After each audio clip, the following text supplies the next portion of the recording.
Мына барыңыздарга маалым болгондой, кече күнү 12 апрель күнү кайрадан ошол кыргыз-тажик чек арасында тилкесиндеги ок атышууну баарыңыздар массалык маалымат каражаттарынан окудуңуздар. Бүгүн мына түнү менен ошол эвакуация болуп 18 миңден ашуун эл Арка, Жаштык, Достук, Максат, Кулунду айылдарында ошол жаштар, кары картаңдар, наристелер ошол түнү менен азап чегишти да. Ону дагы баарыңыздар окуп турдуңуздар.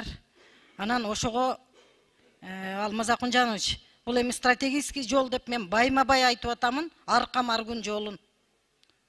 Муну тез арада чечиш керек. Мен муну эми СМИ үчүн айтпай эле коеюн. Ошол жол өтө маанилүү стратегиялык жол.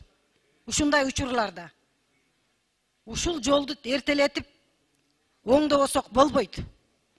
Түнү менен эл ошол жолдо кыйналды да абдан.